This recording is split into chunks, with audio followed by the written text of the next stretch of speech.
আপনি যদি গুজরাটের হিন্দুকে জিজ্ঞাসা করেন তোমার বড় দেবতাকে, তো আরেকজনের নাম বলবে। কেউ কার্তিক, কেউ গণেশ,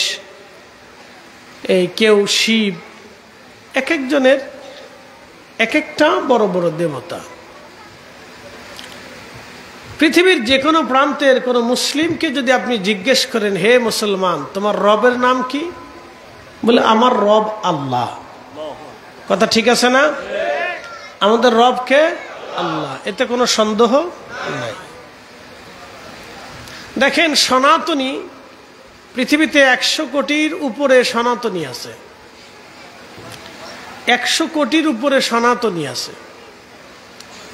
ভারতে, নেপালে, ভুটানে, বাংলাদেশে, মায়ানমারে, আরো পৃথিবীর বিভিন্ন দেশে সনাতনী আছে।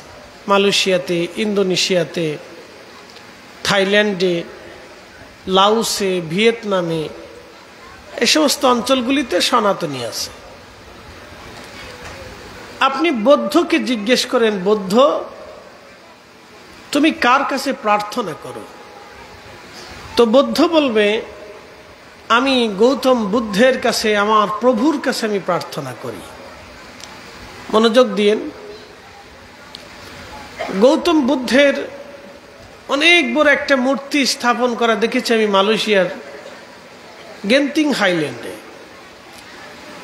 তো গেন্তিং হাইল্যান্ডে বুদ্ধের অনেক বড় একটা মন্দির নির্মাণ করেছে চাইনিজ বুদ্ধিস্টরা। চাইনিজ যারা বৌদ্ধ, তারা বৌদ্ধের মূর্তি নির্মাণ, মন্দির নির্মাণ করেছে শত শত কোটি টাকা খরচ করে, অনেক মনোরম করে, পাহাড়ের পাশে চমৎকার করে তারা তাদের মতো নির্মাণ করে বৌদ্ধের মূর্তির সামনে তারা সেজদায় পড়ে যা খুশি জীবনের যত চাওয়া পাওয়া আবেদন নিবেদন ওইখানে করতেছে। আচ্ছা, আমাদের বিশ্বাসে আমাদের তকদির লেখছে কে? একসাথে বলতে হবে, কে লেখছে? না, জোরে বলেন, কে? আল্লাহ। ভালো করে বুঝবেন, মানব জাতি সৃষ্টি করার 50,000 বছর আগে, এই আমার দিকে তাকাবেন, মানব জাতি সৃষ্টি করারও 50,000 বছর আগে আল্লাহ তাকদীর সৃষ্টি করেছেন। তো দুনিয়ার 50,000 বছর না বাপ, দুনিয়ার 50,000 বছর এক জায়গা করলে ওই দিনের একদিন, দুনিয়ার 50,000 বছর এক জায়গা করলে যত বড় হবে ওই দিনের একদিন, সেই দিনের 50,000 বছর আগে মানব সৃষ্টি করার আগে আল্লাহ তাকদীর সৃষ্টি করছেন। একসাথে জোরে বলেন, জোরে জোরে জোরে না, আরো জোরে বলেন, আল্লাহু আকবার। আপনি কি খাবেন, কতটুকুন চা পান করবেন, না কফি খাবেন, না মিষ্টি খাবেন, না ডায়াবেটিসের কারণে খেতে পারবেন না, বা আপনার ব্যাংকে টাকা আছে আপনি খেতে পারবেন না, আবার কারো টাকা নাই কিন্তু অনেক খাচ্ছে, কারো হাজার হাজার কোটি টাকা আছে খেতে পারে না, কারো ব্যাংকে অনেক টাকা আছে দেশে থাকতে পারে না, শান্তি নেই, স্ত্রীর সাথে বেমিল, সন্তানদের সাথে বেমিল, তার কোনো সুখ নাই, টাকা অনেক, অনেক ইন্ডাস্ট্রির মালিক কিন্তু সুখ নেই, অনেক বড় রাজনীতিবিদ কিন্তু শান্তি নেই, ঘুমাইতে পারে না, নানান পেরেশানি, মামলা হামলা, এই সেই নানান যন্ত্রণা, কে গুলি করে, কে মারে, কে ধরে, তো শেষ পর্যন্ত নানান পেরেশানি নিয়ে তার কোনো সুখ নেই। খুব মনোযোগ দিবেন। তো মানব সৃষ্টি করার 50,000 বছর আগে তকদির সৃষ্টি করলেন। তকদির লেখার আগে, আমার দিকে তাকবেন, তকদির লেখার আগে আল্লাহ কলম সৃষ্টি করলেন। কলম সৃষ্টি করার আগে আল্লাহ আরশে কুরসি সৃষ্টি করলেন। কুরসি সৃষ্টি করার আগে আল্লাহ আরশে মুআল্লা সৃষ্টি করলেন। আরশে মুআল্লাকে সৃষ্টি করার আগে আল্লাহ পানি সৃষ্টি করলেন। পানি সৃষ্টি করার আগে আল্লাহ নূরে মুহাম্মাদি সাল্লাল্লাহু আলাইহি সাল্লাম নবীজির নূর মুবারককে সৃষ্টি করলেন। আস্তে হয়ে গেল না? জোরে বলেন না, একসাথে বলেন আল্লাহু আকবার। সৃষ্টিতে পানি নাই, আরশ নাই, কুরসি নাই, লৌহ নাই, কলম নাই, জমিন নাই, আসমান নাই, ফেরেশতা নাই, কিচ্ছু নাই। তখন শুধু আল্লাহ এবং তার নবী, শুধু আল্লাহ এবং তার নবী, শুধু আল্লাহ এবং তার নবী। তো আল্লাহর কাজ কি আর নবীর কাজ কি? নবীর কাজ ছিল লা ইলাহা ইল্লাল্লাহ, লা ইলাহা ইল্লাল্লাহ, লা ইলাহা ইল্লাল্লাহ। আপনি আল্লাহ ছাড়া আমার আর কোনো ইলাহা নাই।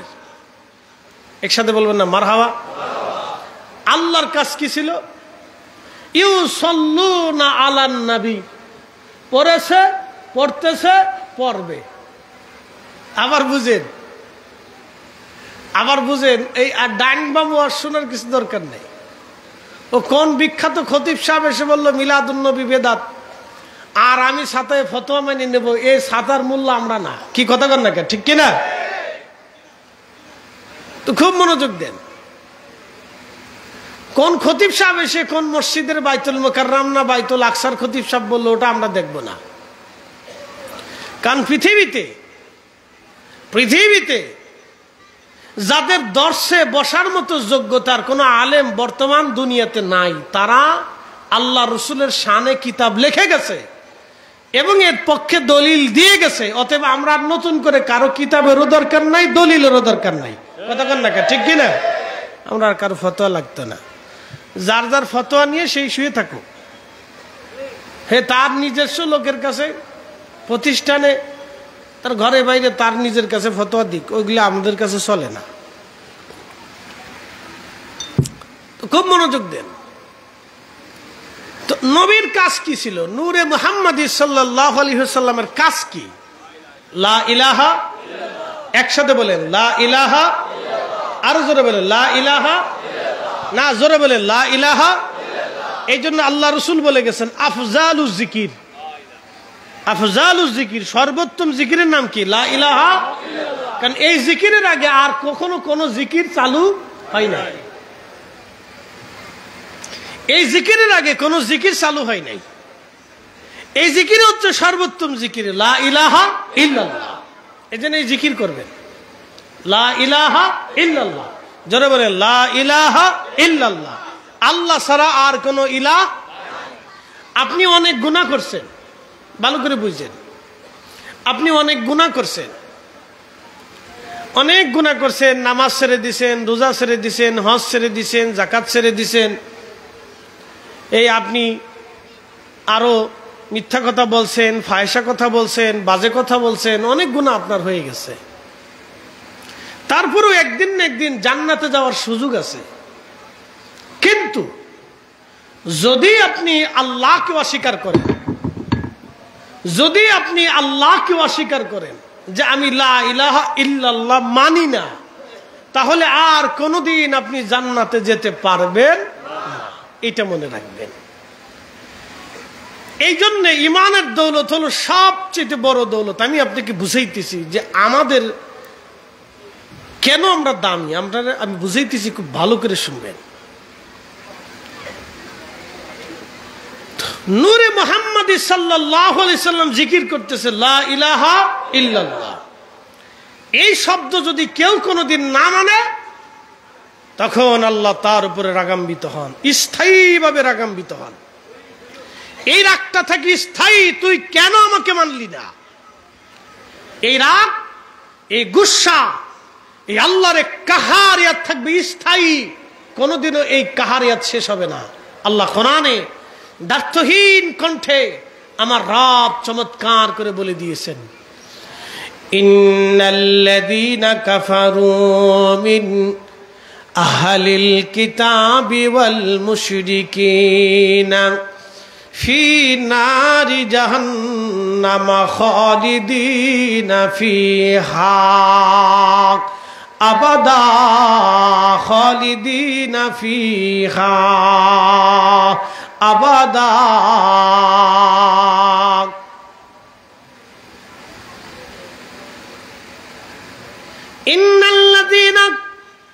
কাফারু মিন আহলিল কিতাবি ওয়াল মুশরিকিনা ফি নারি জাহান্নাম খালিদিনা ফিহা। আমার রব আমার আল্লাহ বলে দিলেন, হে আমার বান্দা তোমরা শোনো, ইন্নাল্লাযীনা কাফারু, যারা অবিশ্বাসী, আমি আল্লাহকে লা ইলাহা ইল্লাল্লাহ বলে মানো না, আমি আল্লাহকে লা ইলাহা ইল্লাল্লাহ বলে মানো না, মুহাম্মাদুর রাসূলুল্লাহ সাল্লাল্লাহু আলাইহি সাল্লাম, এই শব্দমালার উপরে তোমরা যারা মানো না, শুনে রাখো, এই শব্দমালা তোমরা মানো না, কারণ এই দুইটা শব্দমালা সবার আগে, আগে আল্লাহ, তারপরে মুহাম্মাদুর রাসূলুল্লাহ সাল্লাল্লাহু আলাইহি সাল্লাম, এই দুই শব্দ যারা মানো না, শোনো, ফি নারি জাহান্নামা খালিদিনা ফিহা, চিরদিন ওই জাহান্নামের মধ্যেই তোমরা থাকবে, কোনোদিন ওই জাহান্নাম থেকে আমি বের করব না, আমি কোনোদিন তোমাকে জাহান্নাম থেকে বের করব না। যারা কাফির এবং যারা আহলে কিতাব এবং মুশরিক, তোমরা যারা আমি আল্লাহর সাথে শিরিক করেছ এবং তোমরা যারা আমি আল্লাহকে অস্বীকার করেছ, আমার রসুলকে যারা অস্বীকার করেছ, ফেরেশতাকে যারা অস্বীকার করেছ, কবরকে যারা অস্বীকার করেছ, হাসরকে যারা অস্বীকার করেছ, জান্নাত জাহান্নামকে যারা অস্বীকার করেছ, পূর্ববর্তী নবীদেরকে যারা অস্বীকার করেছ, আমি আল্লাহর আনিত বিধান কোরআনকে যারা অস্বীকার করেছ, তোমরা শুনে রাখো, ফি নারি জাহান্নামা খালিদিনা ফিহা, চিরদিন তোমরা ওই জাহান্নামের মধ্যে থাকবে, কোনোদিন আর তোমরা জাহান্নাম থেকে আমি আল্লাহ বের করব না। তাদের উপরে আল্লাহ স্থায়ীভাবে গুসা হয়ে যান, রাগ হয়ে যান। কেন? সবার আগে আমার রব আল্লাহর তো কোনো শুরু নাই, কোনো আওয়াল নাই, কোনো শেষ নাই।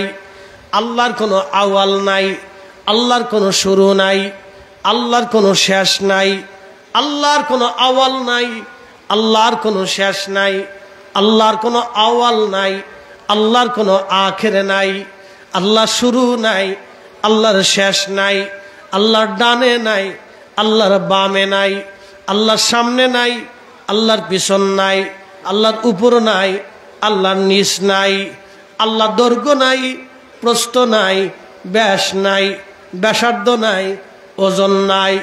আল্লাহ এইগুলি সব সৃষ্টি করেছেন বিদায় আমার রব এইগুলি থেকে মুক্ত। আল্লাহ এগুলি সৃষ্টি করেছেন, আল্লাহর মরণ নাই, আল্লাহর হায়াত নাই। বলে হুজুর কারণ কি? আল্লাহর কোনো হায়াত নাই, হায়াত আল্লাহ সৃষ্টি করেছেন, মৃত্যু আল্লাহ সৃষ্টি করেছেন, এই জন্য আল্লাহর হায়াত নাই, আল্লাহর মৌত নাই। আল্লাহ সব সময় সর্বকালের জন্য, সর্বসময়ের জন্য আমার রব আমার আল্লাহ এক। একবার জোরে বলা যাবে কি আল্লাহু আকবার? দেখুন আল্লাহ, তিনি যে রব কেউ জানে না,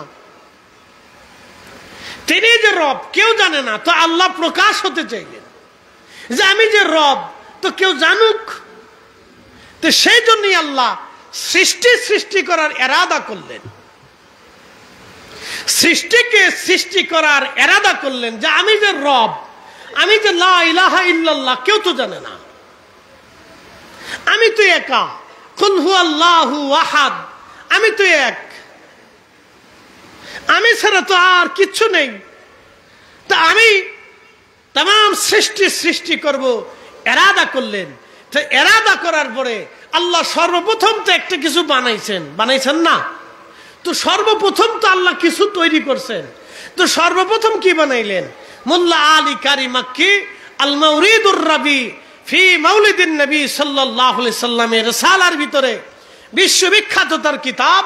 450 বছর আগে উনি মক্কার ইমাম ছিলেন, হারামাইন শরীফাইনের ইমাম ছিলেন। তিনি তার কিতাবের মধ্যে লিখলেন যে আল্লাহ তাহলে কি বানাইলেন। তো সর্বপ্রথম আল্লাহ নূরে মুহাম্মাদি সাল্লাল্লাহু আলাইহি সাল্লামকে সৃষ্টি করলেন। একসাথে বলবেন না মারহাবা? আর একটু জোরে বলেন মারহাবা। বানাইলেন। তো বানানোর পরে এই নূরে মুহাম্মাদি আল্লাহর জিকির শুরু করলো, লা ইলাহা ইল্লাল্লাহ, লা ইলাহা ইল্লাল্লাহ, লা ইলাহা ইল্লাল্লাহ, লা ইলাহা ইল্লাল্লাহ, লা ইলাহা ইল্লাল্লাহ। আল্লাহ ছাড়া আর কোনো মালিক নাই, আল্লাহ ছাড়া মালিক নাই, আল্লাহ ছাড়া মালিক নাই। তখন আল্লাহ এক এবং আমার নবীজি আল্লাহ এবং তার রসুল, আর কেউ নাই। রসুল বলতেছে লা ইলাহা ইল্লাল্লাহ। তো আল্লাহর কাজ কি? নবীজি তার নিজের কাজ শুরু করলেন, লা ইলাহা ইল্লাল্লাহ। এইভাবে 1 আর 2 বছর না, কোটি কোটি কোটি কোটি বছর ধরে চলতে লাগলো। আল্লাহ এবং তার নবী, আল্লাহ এবং তার নবী। চিৎকার মেরে জোরে বলেন মারহাবা। এই জন্য আলা হযরত রহিমাহুল্লাহ লেখছেন, সবসে আলা আলা হামারা নবী, সবসে আলা আলা হামারা নবী, সবসে ভালা আলা হামারা अपने मौला का प्यारा हमारा नबी, अपने मौला का प्यारा हमारा नबी, सबसे भाला वाला हमारा नबी, सबसे आला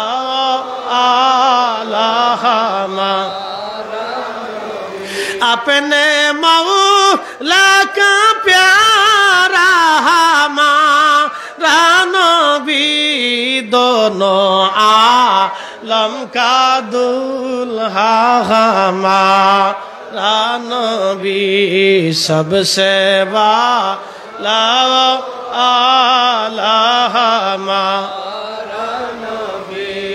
কি চমৎকার! আল্লাহর নবী এবং আল্লাহ, কেউ নাই আর तमाम জগতে।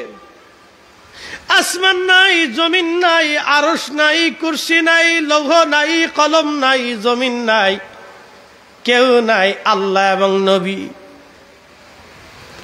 জিকির চলে আল্লাহর, জিকির চলে কার? জোরে বলেন কার? আল্লাহ। এখন তাহলে করেন কি? নবীজি তো শুরু করলেন লা ইলাহা ইল্লাল্লাহ। তো আল্লাহ কি করেন? আল্লাহ কোরআনে তার বর্ণনা দিয়ে বলে দিয়েছেন, ইউ সাল্লুনা আলান নবী, আমি ওই নবীর উপরে দুরুদ আগেও পড়তাম, এখনো পড়ি, আগামীতেও পড়ব। চিৎকার মেরে জোরে বলেন না মারহাবা।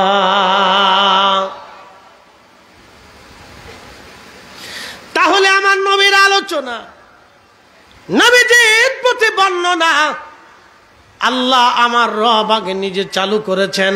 কি কথা বলেন ঠিক কিনা? আল্লাহ নিজে চালু করলেন। খুব ভালো করে মনোযোগ দিয়ে শুনবেন।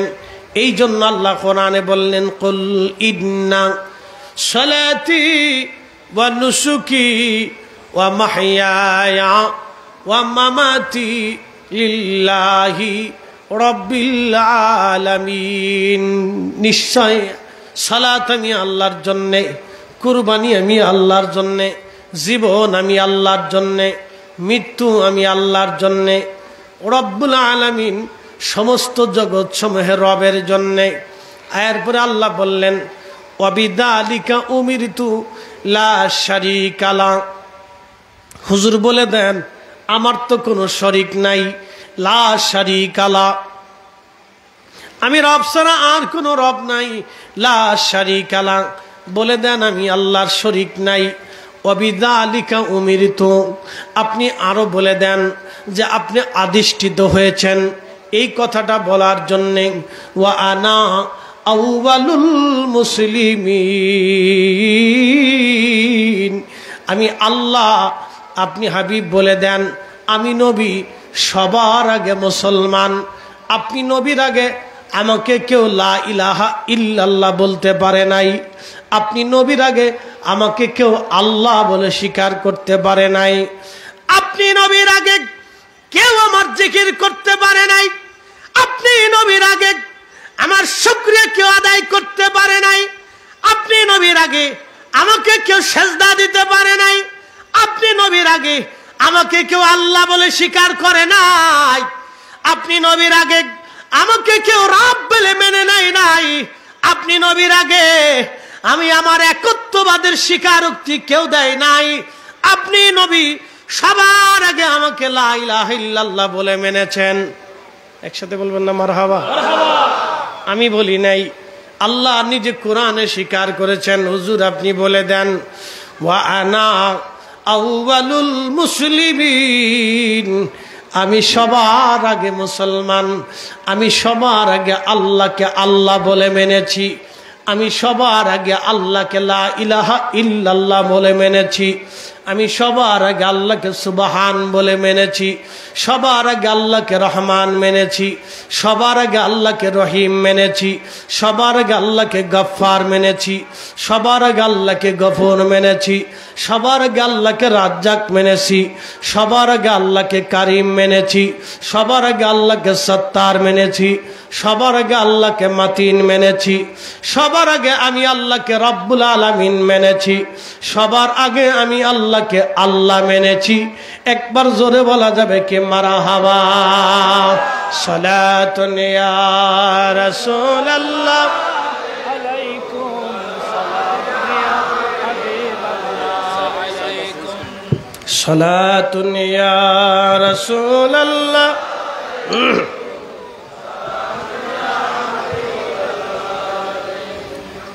বুঝতে কি কোনো অসুবিধা?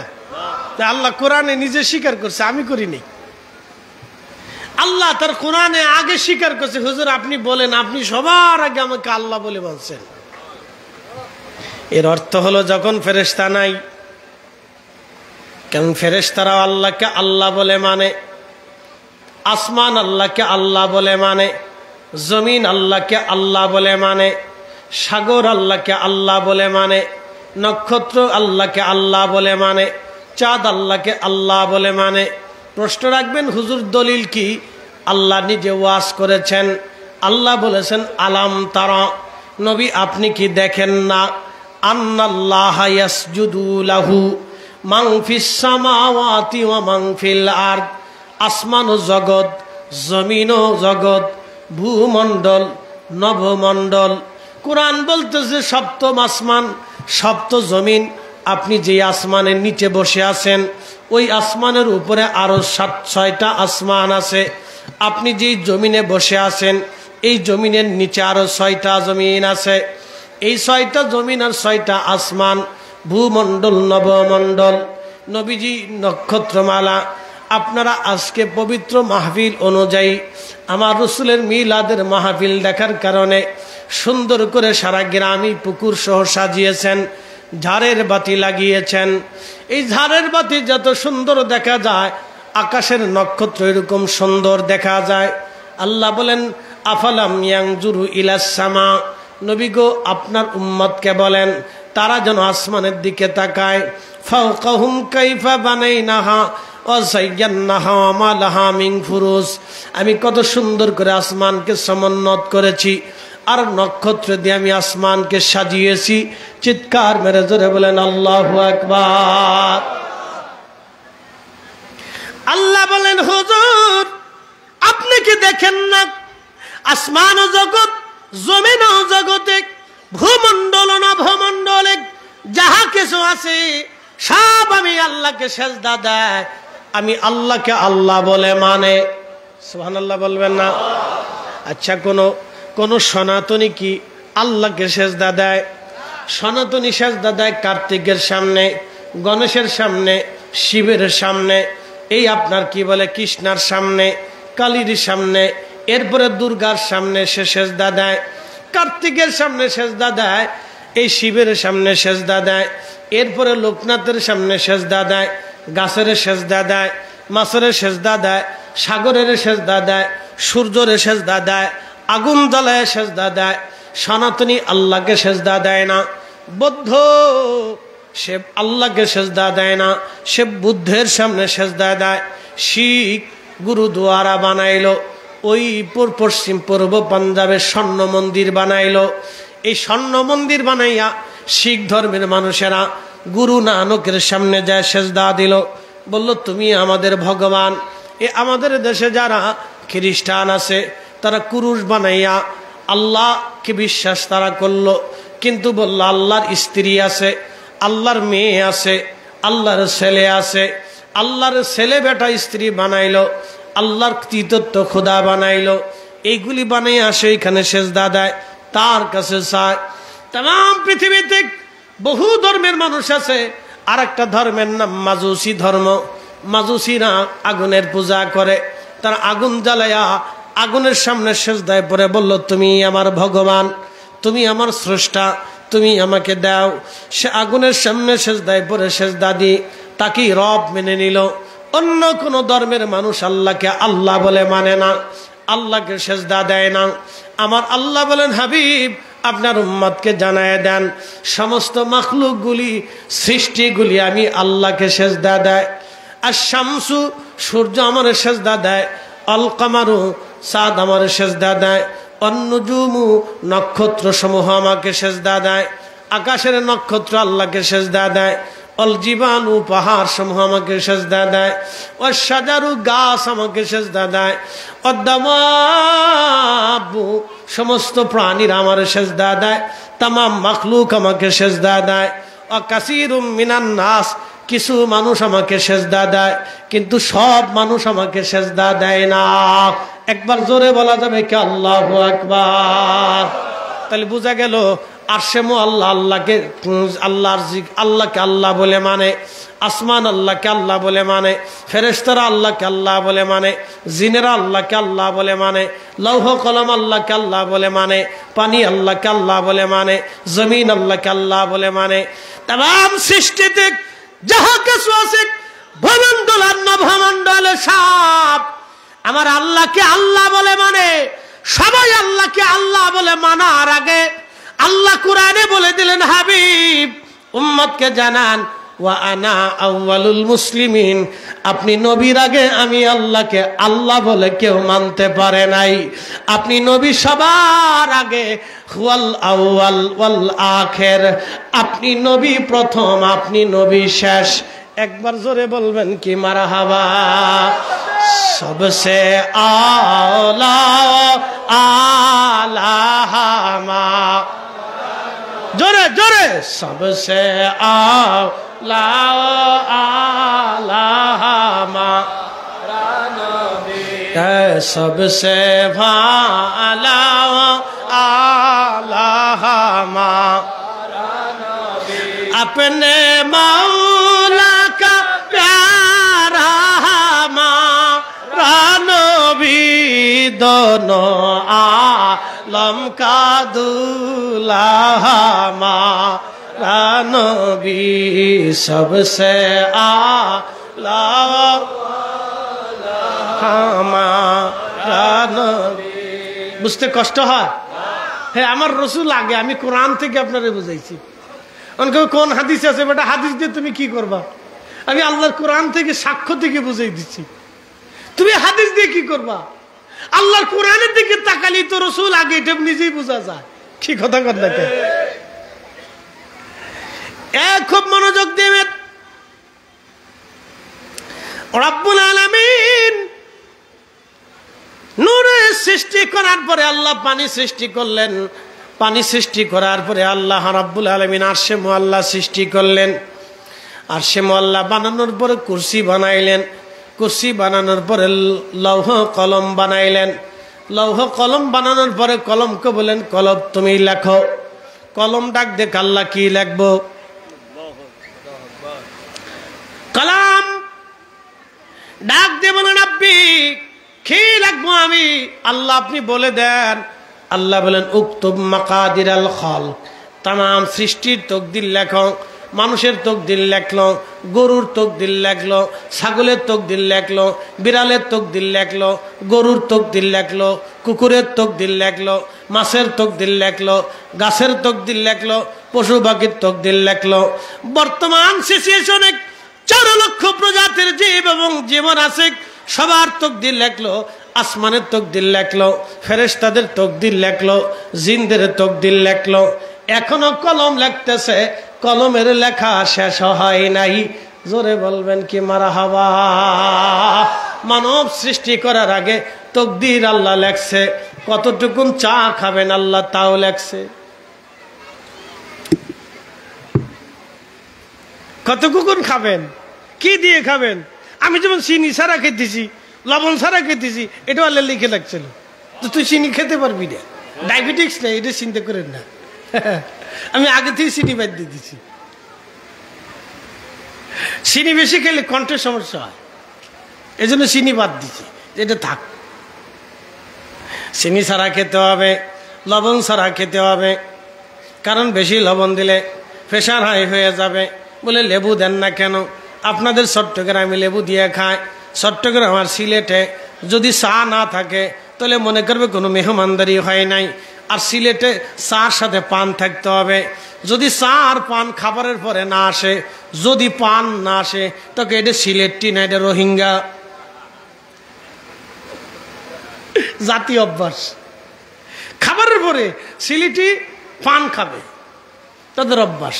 ফান একটু খাবে, খদ্দুর হইলে খাইব করে খাও করে বা ফান খাইতে না নি রে বা, খদ্দুর ফান খাও করে বা, মজার ফান খিলি পান খাওয়ারে বা। সিলেটি মাছ খুব মজার মাছ।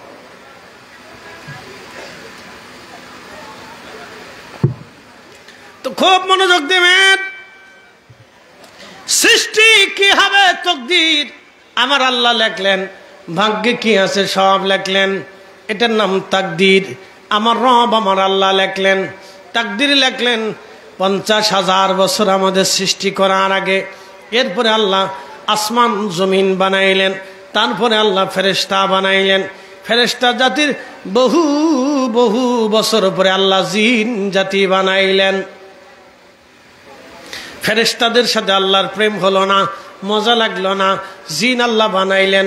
জিন জাতির আদি পিতার নাম তারান্নুস, তার উপাধি হলো আবুল জিন। জীবনে হায়াত পেয়েছিল 60,000 বছর। একসাথে জোরে বলবেন আল্লাহু আকবার। আল্লাহ বলেন ওয়া খালাকাল জান্না মিম্মা রিজিম মিন নার।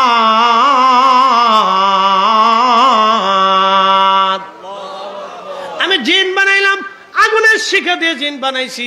বলে আগুনের শিখা কি? মোমবাতি জ্বালাবেন। মোমবাতি জ্বালানোর পরে এই মোমবাতির উপরে যে হলুদ আগুন, হলুদের পরে দেখবেন সবুজ সবুজ আগুন। এই সবুজ আগুনের পরে দেখবেন একটা ধোঁয়া দেখা যায়। এই ধোঁয়া থেকে আমার রব জিন জাতি বানাইলেন, যেটা দেখা যায় না। ধোঁয়ার মতো আসে, ধোঁয়ার মতো চলে যায়।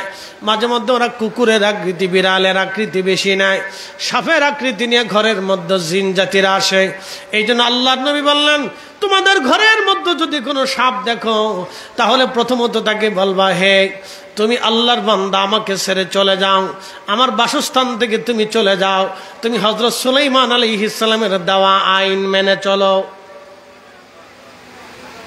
সুলাইমান আলাইহিস সালামের শর্ত তুমি মেনে চলো। যদি সে আসলে জিন হয় তাহলে ঘর থেকে চলে যাবে, আর যদি জিন না হয়, সাপ হয়ে থাকে, তাহলে চলে না গেলে তাহলে বাটাম চালান দিয়ে দাও। বাটাম চালান বুঝছেন নি? লাঠি চালান দিয়ে দাও। আমাদের ফরিদপুরের ভাষায় কয় বাটাম চালান। এরপরে বাটাম চালান দিয়ে দাও, কোনো কথা শুনে নেই, মেরে দাও, অসুবিধা নেই, কোনো মামলা হবে না। কিন্তু আগে সতর্ক করতে হবে। ঘরের মধ্যে সাপ দেখলে আগে সতর্ক করবে, আল্লাহর বান্দা চলে যাও, তুমি সুলাইমান আলাইহিস সালামের আইন মানো, সেই বিধানে তুমি আমার ঘর ছেড়ে দিয়ে চলে যাও। কারণ সুলাইমান আলাইহিস সালামের সাথে জিন জাতির একটা সংবিধান হয়েছিল, রেজুলেশন হয়েছিল, তোমরা পৃথিবীতে কোন মানব গোষ্ঠীকে কষ্ট দিতে পারবে না, মানব জাতির বাসস্থানের ভিতরে তোমরা এসে বিশৃঙ্খলা তৈরি করতে পারবে না। সুলাইমান আলাইহিস সালামের সাথে জিনদের একটা রেজুলেশন হয়েছিল, লিখিত রেজুলেশন। এখন বিজ্ঞান বলে পৃথিবীতে কোনো জিন টিন নাই।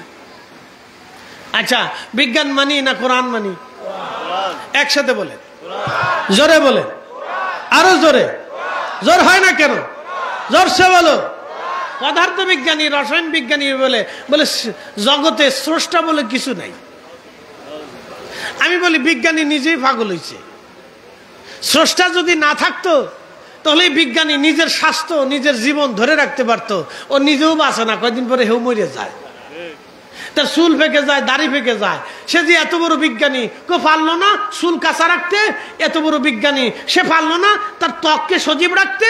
এত বড় বিজ্ঞানী, সে পারলো না তার যৌবন ধরে রাখতে। এত বড় বিজ্ঞানী, সে পারলো না তার জীবনের যৌবনকাল ধরে রাখতে। সে কেন বৃদ্ধ হয়ে গেল? তার মানে পদার্থ বিজ্ঞানের শেষ সীমানা গবেষণা যেখানে শেষ, আমার রব, আমার রব্বুল আলামিন, আমার রহমান, আমার রহিমের কুদরত বিজ্ঞান কখনো শেষ করতে পারবে না। এই জন্য আল্লাহ বলেছেন, এ বান্দা, আমি আমার রবের মহিমা বর্ণনা করে তোমরা যদি সাগর পরিমাণও কালি হয়ে যায়, আর সমস্ত সৃষ্টির সাগর যদি কালি বানানো হয়, সমস্ত বৃক্ষ যদি কলাম হয়ে যায়, तमाम সৃষ্টির মানুষ যদি লিখতে থাকে, তাহলেও আমি রবের মহিমা লেখে কখনো শেষ করতে পারবে না। কথা বলেন ঠিক না বেটা? শেষ করা যাবে না। আজ পর্যন্ত কলম শেষ করতে পারে নাই, কলম এখনো লিখতেছে, এখনো কলম লেখে। ওই যে লেখা শুরু হয়েছে, আজ পর্যন্ত কলম লিখতেছে। বলে হুজুর আপনি কেমনে জানেন? আল্লাহর মেহবুব নবীকে আল্লাহ আরশে মুআল্লাতে নিয়ে গেলেন মেরাজের রাত্রে, ঊর্ধ্ব আকাশে যখন জায়গায় গেলেন, উফুকিল আলা বিমা লা ইয়ালামুহু ইল্লাল্লাহ। সহিহ বুখারীতে খাদিম রাসূল হযরত আনাস রাদিয়াল্লাহু আনহু বলতেছেন, প্রিয় নবীর জবান থেকে শুনেছি আল্লাহর মেহবুব নবী বলেছেন, আল্লাহ তাকে এত উপরে নিলেন, এত উপরে নিলেন যে বিমা লা ইয়ালামুহু ইল্লাল্লাহ, এর সীমানা আল্লাহ ছাড়া আর কেউ জানে না। যখন আল্লাহ থেকে ঊর্ধ্ব আকাশে নিতে লাগলেন, তখন আল্লাহর নবী খসখস খসখস করে কলমের শব্দ শুনতে লাগলেন। জিজ্ঞেস করলেন, হে রব কি? বলে কলম কি করে? বলে এখনো তাকদীর লিখতেছে, তার লেখা শেষ হয় নাই, কিয়ামত পর্যন্ত সে লিখতেই থাকবে। একসাথে বলবেন না মারহাবা? কিন্তু ভাগ্যে যা আছে ওটাই হবে।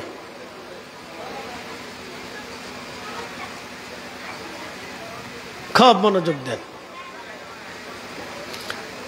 বিজ্ঞান বলতেছে সৃষ্টি স্রষ্টা বলে কিছু নাই, সৃষ্টিতে স্রষ্টা বলে কিছু নেই। বিজ্ঞানীদের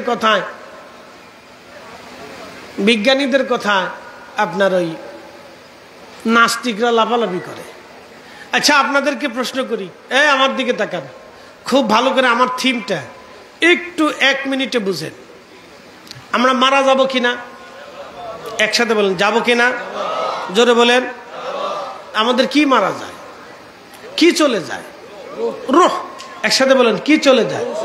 জোরে বলেন, কি চলে যায়? বডি থেকে যায়, বডি থেকে যায়। ভালো করে বুঝবেন। আমি আপনাদের সামনে বক্তব্য দিচ্ছি, আপনারা আমার বক্তব্য শুনতেছেন কেন? আমার ভিতরে রূহ আছে, বডির সাথে এখন অ্যাডজাস্ট আছে। যখন চলে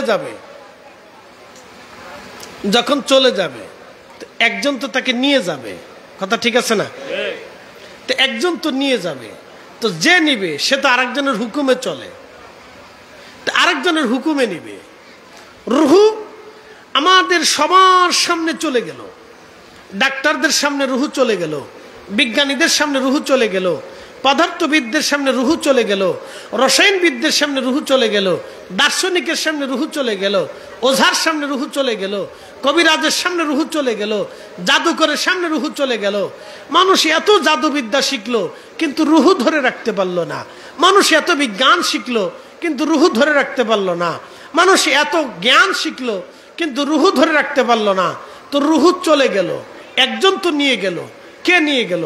মানুষ যখন চাঁদে যায়, চাঁদে যাওয়ার সময় রকেটের ভিতরে সে মারা যায়, অথবা চাঁদে উঠার পরে মহাকাশে যাওয়ার পরে সে মারা যায়। তাহলে মহাকাশে যে সে মারা গেল, সে মারা যাওয়ার সময় তার রূহ কে নিল? নিশ্চয়ই একজন নিয়ে গেছে। কে নিল? যিনি নিলেন তিনি মালাকুল মউত আজরাইল। কার হুকুমে নিলেন? তিনি রব্বুল আলামিনের হুকুমে নিলেন। কোথায় নিলেন?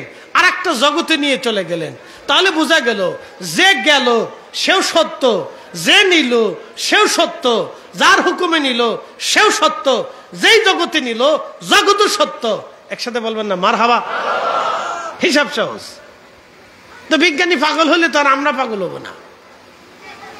না, বিজ্ঞানী পাগল হলে তো আর আমরা পাগল হব না।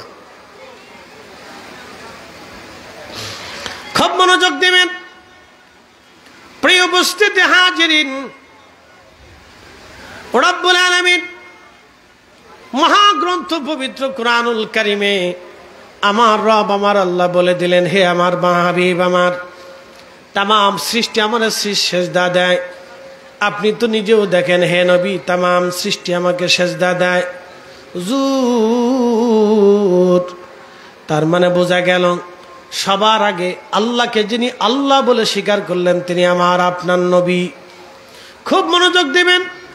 ওই নবীকে রব্বুল আলামিন দুনিয়াতে পাঠিয়ে দিলেন। এই জন্য আল্লাহ বলেন, কদ জাআকুম মিনাল্লাহি নূরু ওয়া কিতাবুম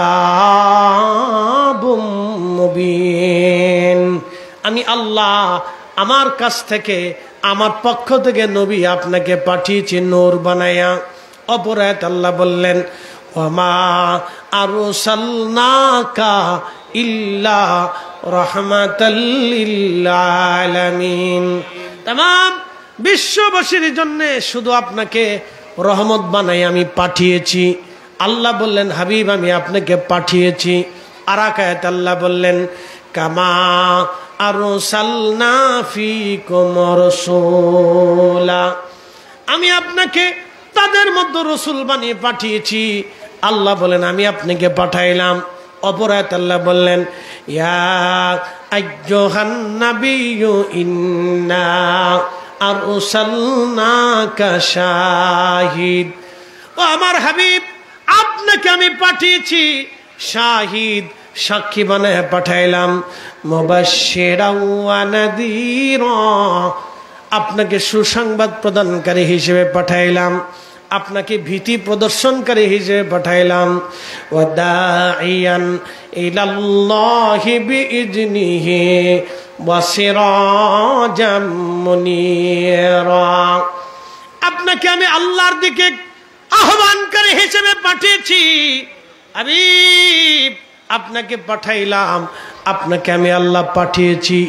আল্লাহ বলেন, হুজুর আপনাকে পাঠাইছি, তার মানে আমাদের নবী ছিলেন আল্লাহর কাছে। কি কথা কর না কেন, ঠিক কিনা? কার কাছে ছিলেন? আল্লাহর কাছে নবীজি ছিলেন। আমার রহমতের নবী আল্লাহর কাছে ছিলেন। আল্লাহর কাছ থেকে নূরের নবীকে আল্লাহ পাঠাইলেন। খুব মনোযোগ দিবেন। নূরের নবীকে আল্লাহ পাঠাইলেন।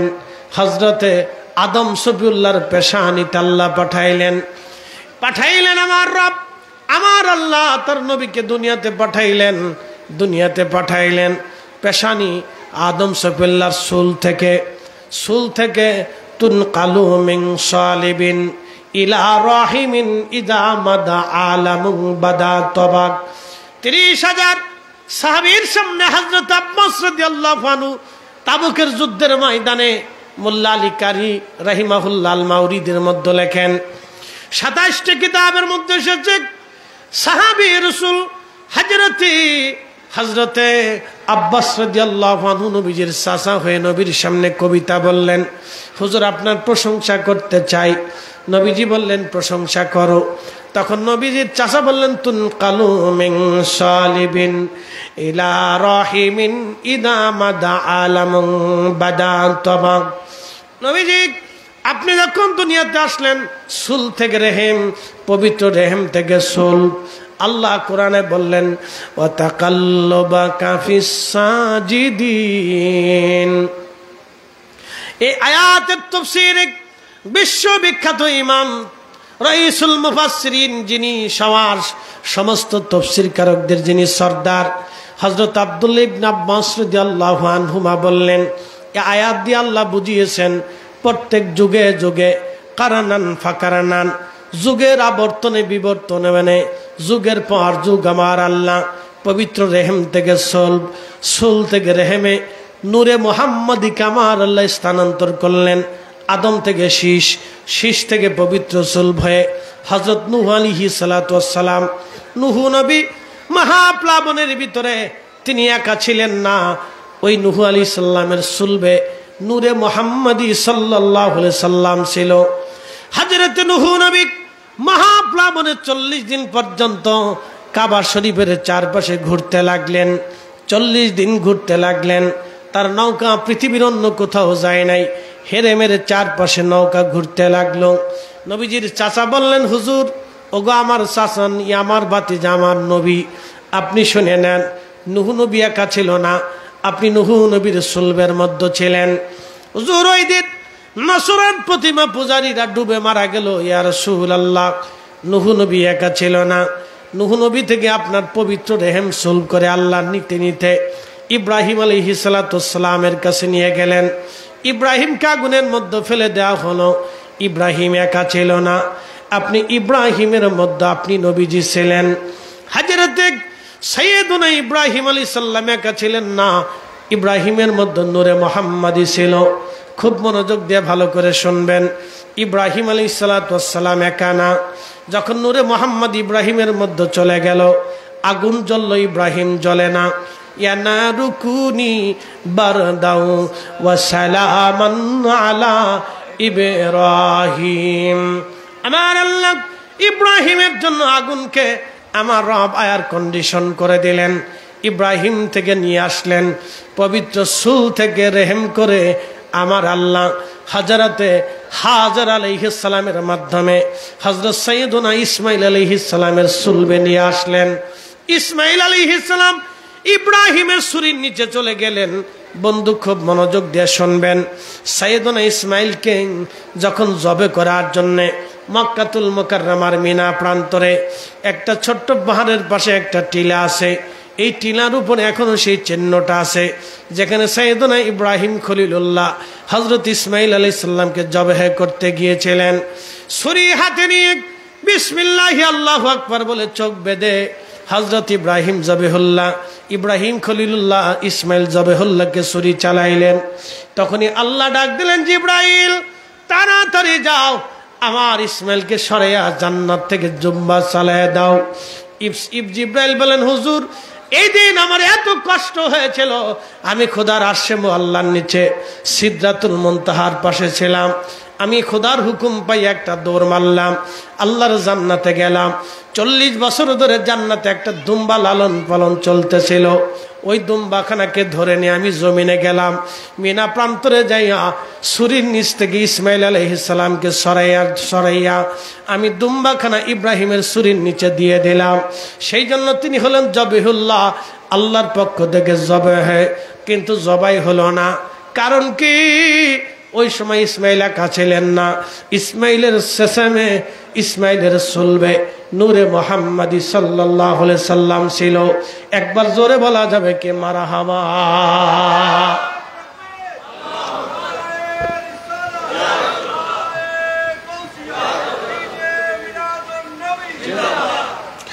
এই নূরে মুহাম্মাদি আনতে আনতে ইসমাইল জবিহুল্লাহ থেকে আসতে আসতে আমার নবীজির বাব্বা জান, নবীজির দাদা আব্দুল মুত্তালিবের সুলবে, আব্দুল মুত্তালিবের সুল থেকে রেহেম করে চলে আসলেন হযরত আব্দুল্লাহর সুলবে। আব্দুল্লাহর সুল থেকে চলে আসলেন হযরত আমিনার রেহেমে। আল্লাহ বলেন, তাকাল্লুবাকা ফিস সাজিদিন, হুজুর আমি আপনাকে সিজদাকারীদের মাধ্যমে দুনিয়াতে নিয়ে আসছি। আজকে ওরা কারা? আমাদের দেশে যারা বুকে হাত বেঁধে নামাজ পড়ে, ওদের আকীদা হলো নবীজির আব্বা আম্মা দুইজন কাফের ছিল, জাহান্নামী ছিল। জোরে বলা যাবে না নাউজুবিল্লাহ? যারা রাসূলের আব্বা আম্মাকে কাফের এবং জাহান্নামী বলে, আমরা কোনোদিনও তাদেরকে মানতে পারবো না। হাত উঁচা করে বলেন ঠিক কিনা? কখনো মানতে পারবো না। কারণ নবীজির আব্বা আম্মাকে কাফের বলে যারা আল্লাহকে সেজদা দেয়, এটার মধ্যে অবশ্যই অনেক বড় ভণ্ডামি আছে। যারা বলেন কি আছে? ভণ্ডামি আছে। প্রিয় নবীর আব্বা আম্মা কখনো কাফের হতে পারে না। ভালো করে শুনবেন, আল্লাহ বলেন আমি তাদেরকে সেজদাকারী পেয়েছিলাম। প্রিয় নবীর আব্বা আম্মা দুইজন সেজদাকারী ছিলেন আমার রব, আমার আল্লাহ তাদেরকে সেজদাকারী বানিয়েছিলেন। খুব মনোযোগ দিবেন হাজিরিন, রহমতের নবী আহা দুনিয়াতে আসবেন, পবিত্র নূর মুবারক হযরত আমেনার রেহেমে চলে গেল। হযরত আমেনা বললেন, দুনিয়ার মানুষরে তোমরা শুনে নাও, দুনিয়ার অন্য কোনো নারীর মতো আমার কোনো নারীত্ব ছিল না, দুনিয়ার অন্য কোনো নারীর মতো আমার গর্ভত্ব ছিল না। আমি জানতামই না আমার রেহেমের ভিতরে কোনো সন্তান আছে, ব্যথা নাই, বেদনা নাই, কিছু নাই, আমি কিছু জানি না, ভারিত্ব ওজনত্ব কিচ্ছু আমার ভিতরে নাই। আমার যখন পৃথিবীতে আমার সন্তান ভূমিষ্ঠ হবে, আমি আমার হারামের ভিতরে, আমি আমার ঘরের মধ্যে ঘুমিয়ে আসি। ঠিক এমন সময় ঘুম ভেঙে গেল আমার, দেখলাম আকাশ থেকে সাদা কুয়াশা মেঘ এসে আমাকে ঘিরে ফেলল। লক্ষ্য করলাম ডান পাশে খেজুর গাছের মতো উঁচু সুন্দরী রূপসী এক নারী বসে আছে। এত সুন্দর রূপসী নারী আমি কখনো দেখি নাই। জিজ্ঞেস করলাম, কে গো আপনি? জবাব দিলাম, না তুমি আমাকে চেনো না, আমি তোমার আদি মাতা হাওয়া। বলে, আপনি হাওয়া? কিসের জন্য আপনি এসেছেন? আরে আমেনা, তুমি বড় ভাগ্যবতী, তোমার রেহেমে রহমাতুল লিল আলামিন আসছে। আমেনা রে, আল্লাহর জান্নাত থেকে আল্লাহ পাঠিয়েছে ওই নবীকে রিসিভ করার জন্যে। নবী আসবে তোমার পাশে, আল্লাহ আমাকে পাঠিয়েছে। আমি হাওয়া জান্নাত থেকে তোমার কাছে এসে গেছি। একবার জোরে বলেন আল্লাহু আকবার। হযরত আমেনা বলেন, আমি বামে থেকে দেখি আরেকজন রূপসী সুন্দরী নারী বসে আছে। কে আপনি? বলে, আমি ঈসা রুহুল্লাহর মা। হযরত আমেনা, আপনি বড় ভাগ্যবতী, আপনার উদরে রাহমাতুল লিল আলামিন তশরিফ আনবে। ওই নবীকে রিসিভ করার জন্যে, আহলান সাহলান দেওয়ার জন্য আমার আল্লাহ জান্নাত থেকে আমাদেরকে পাঠিয়েছেন। খুব মনোযোগ দিয়ে কথাগুলি শুনবেন।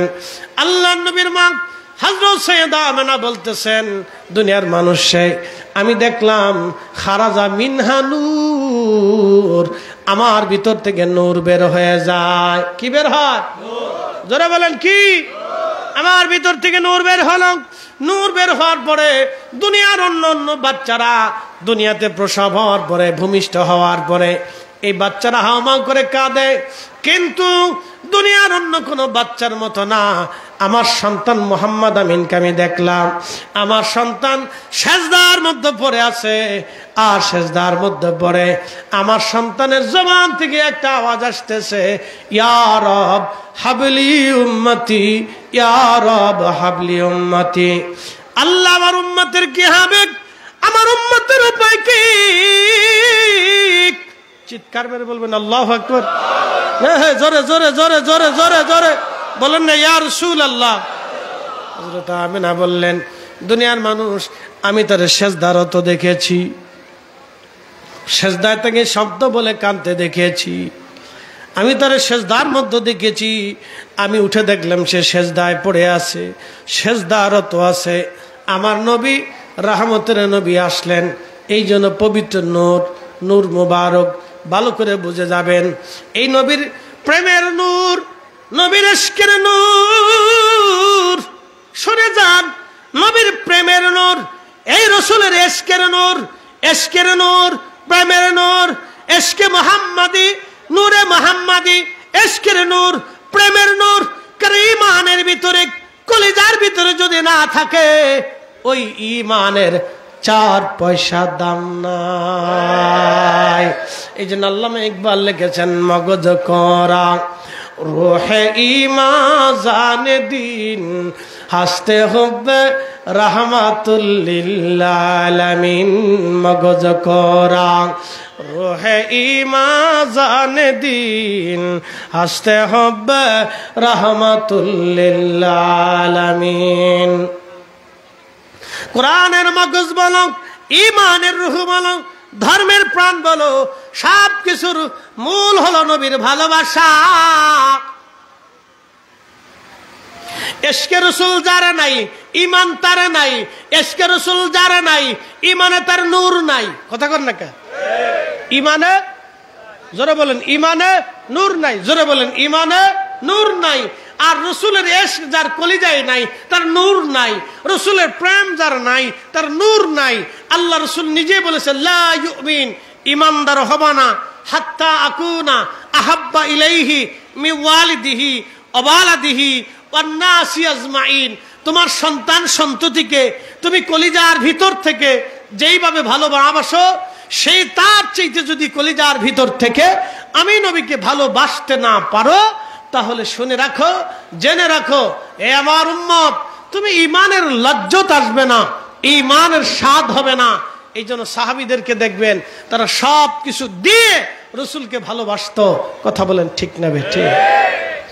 মাকালের ফল দেখতে ভালো, উপরে লাল নীল ভিতরে কালো। মাকাল ফল চিনেননি? সবটা ওই যে ভিতরে দেখতে খুব সুন্দর দেখা যায়, কিন্তু ভিতরে কালো গন্ধ। এটা কি বলে চট্টগ্রামে? কিতা করে বাসনা খাইলা ফল, রূপসাদা খাইলা ফল। দারুণ, বুঝতে পারছি, রূপসাদা খাইলা ফল। এর অর্থ বোঝাই উপরে বালা জিনিস, কিন্তু ভিতরে খাইলা খাইলা। মাকা, আমাদের দেশে বলে মাকালের ফল। মাকালের ফল দেখতে ভালো, উপরে লাল নীল ভিতরে কালো। মাকালের ফল দেখতে ভালো, উপরে লাল নীল ভিতরে কালো। ওরে সারা জীবন এমনি গেল দয়াল, সারা জীবন এমনি গেল, খাইতে আমরা পারলাম না। যার ভিতরে নাই রসুলের প্রেম, তার সাথে ভাব কইর না। ঠিক কিনা?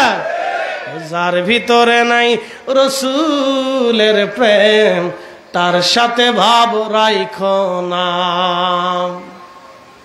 শোনেন, ইশকে মুহাম্মাদিক যার অন্তরে নাই, তার ইমানে নূর নাই। নূর ছিন্ন বিচ্ছিন্ন একটা ইমান, তার ইমানে কোনো কারেন্ট নাই। এই জন্য দেখবেন কোন সুন্নি সারা ওলি হয় না। আস্তে কোন কে জোরে বলেন? আহলে সুন্নাত ওয়াল জামাত ছাড়া কোন ওলি জন্ম হয় না। কেন হয় না? ইমানে নূর নাই। কথা কোন ঠিক কিনা? ইমানে ইমানে ইমানে নূর নাই। এই জন্য দরবারে মুস্তাফার সিল নাই, সিল নাই, সিল নাই।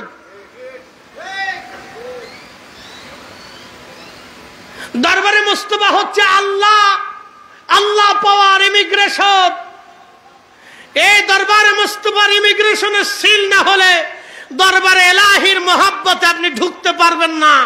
অনেক ভাই সাহেবরা নাম দিয়েছে, উনি আশিকে এলাহি নামের আগে লাগছে, বিরাট বড় বক্তা, খতিবে আজম, খতিবে মিল্লাত, আশিকে এলাহি। আমি মাঝে মধ্যে হাসিকে হা হা হা, এটা আশিকে এলাহি হয়েছে। আল্লাহ বলে আশিকে রসুল হও, এটা আশিকে এলাহি হয়ে গেছে। কি পাগল নাম দিছে আশিকে এলাহি, বক্তার নাম আশিকে এলাহি, মাসুকে এলাহি, আশিকে এলাহি। দূর পাগল কোথাকার।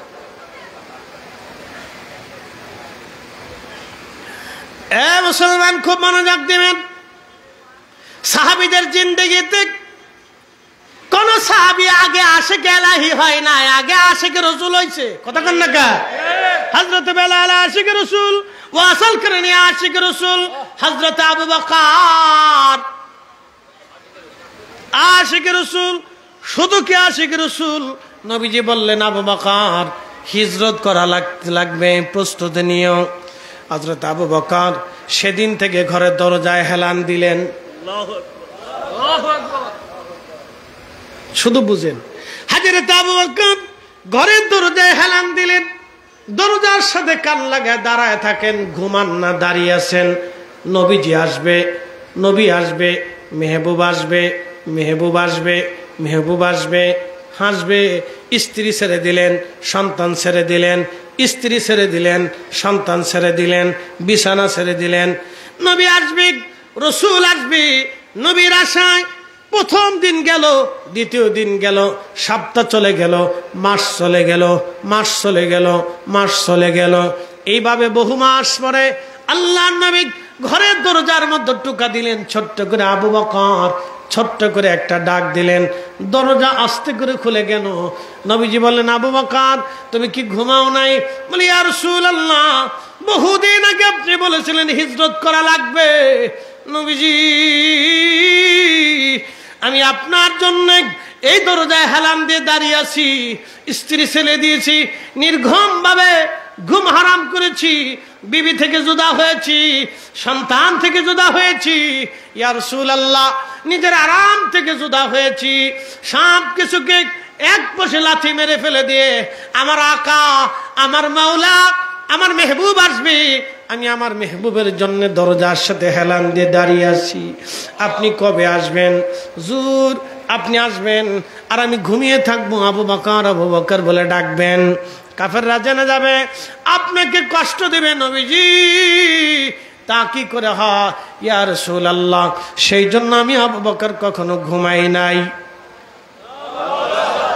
আরো জোরে, আরো জোরে, না না জোর হয় না, জোরে জোরে জোরে। আবু বকর কি আশিক ইলাহি না আশিক রাসূল? আবু বকর জানতেন আশিক ইলাহি হওয়ার আগে আশিক রাসূলের খেতাব নিতে হবে, ইশকে রাসূল হলেই আশিক ইলাহি হবে। কথা কন না কেন? আশিক রাসূল হলেই আশিক ইলাহি, দরবারে মুস্তাফার গোলামি হলেই আল্লাহর গোলামি, নবীর ইত্তেবা হলেই আল্লাহর ইত্তেবা, মাইয়ুতির রাসূলা ফাকাদাতা আল্লাহ, নবীর ইত্তেবা হলে আল্লাহর ইত্তেবা। কুল ইন কুনতুম তুহিব্বুন আল্লাহ, উম্মতকে বলে দেন কেউ যদি আমার আশিকে ইলাহি হতে চায়, আল্লাহ বললেন হাবিব উম্মতকে জানান কেউ যদি আশিকে ইলাহি হতে চায়, আশিকে ইলাহি হতে চায়, ফাত্তাবিউনি ফাত্তাবিউনি, সেজন্য পোশাক আপনাকে দিয়ে দেয়, জীবন আপনাকে দিয়ে দেয়, হায়াত আপনাকে দিয়ে দেয়, মৃত্যু আপনাকে দিয়ে দেয়, তার জিন্দেগীর সব কিছু যেন আপনাকে দিয়ে দেয়। ইউহিব্বুকুমুল্লাহ, আমি আল্লাহ আশিকে ইলাহি হয়ে যাব। কে বলছে? আল্লাহ। জোরে বলেন কে বলেছে? নাম দিছে আশিকে ইলাহি। তুমি বক্তা আশিকে ইলাহি, তো খাতার ভিতরে এই পোস্টারে লিখতে হবে, কে লজ্জা করে না? তুমি এগুলো বন্ধ করতে পারো না? নাম দিছে আশিকে ইলাহি। এ মুসলমান খুব মনোযোগ দিবেন, আশিকে ইলাহি হওয়ার আগে আশিকে রাসূল হতে হবে। আশিকে রাসূল হলেই আশিকে ইলাহি অটোমেটিক হয়ে যাবে। নবী মানলে আল্লাহ মানা হবে, নবীর দল হলে আল্লাহর দল হবে, নবীর মত হলে আল্লাহর মত হবে, নবীর পক্ষ হলে আল্লাহর পক্ষ হবে, নবীর জন্য জীবন দিলে আল্লাহর জন্য জীবন দেওয়া হবে, নবীর সঙ্গ নিলে আল্লাহর সঙ্গ হবে, নবী রাজি হলে আল্লাহ রাজি হবে, নবী বেজার হলে আল্লাহ বেজার হবে, রসুল রাজি আল্লাহ রাজি, নবী বেজার আল্লাহ বেজার। এই জন্য আমরা সুন্নিরা নবী নবী নবী নবী করি, এই জন্য আমরা নবীর গোলামি করি। কথা বলেন ঠিক কিনা? হিসাব সহজ, একবার সহজ হিসাব, স্কয়ার প্লাস বি স্কয়ার। সূত্র যদি না পারে কেমন পর্যন্ত অঙ্ক কষবেন, মাগর অঙ্ক মিলত না। এজন্য তাসাউফের সূত্র আছে, যারা ওলি হবে তাদের ক্লাস আছে। হুজুর গাউসে পাক একদিনে ওলি হয় নাই, ক্লাস করে করে করে করে করে করে ওলি হয়ে গেছে। বিশুর হাফি একদিনে হইলি হয় নাই, ক্লাস করেছেন হাসান বসরির দর্শে। বাইজিদ বুস্তামি একদিনে ওলি হন নাই, হযরত ইমাম জাফর সাদেক রাদিয়াল্লাহু আনহুর দর্শে ক্লাস করেছে। ইমাম আজম আবু হানিফা রাহিমাহুল্লাহ একদিনে হন নাই, ইব্রাহিম নখীর দর্শে ক্লাস করেছেন। ইব্রাহিম নখী একদিনে ওলি হন নাই, তিনি হযরত আব্দুল্লাহ ইবনে মাসউদের দর্শে ক্লাস করেছেন। আব্দুল্লাহ ইবনে মাসউদ এমনিতেই পৃথিবীর শ্রেষ্ঠ প্রধান মুফতি ফকিহ হন নাই, তিনি রাহমাতুল নবীর দর্শে ক্লাস করেছেন। আর রাসূল শুধুই রাসূল হন নাই, তিনি সেই নূরে মুহাম্মদী থেকে আল্লাহর দর্শে ক্লাস করেছেন। কথা বলেন ঠিক না বেটা?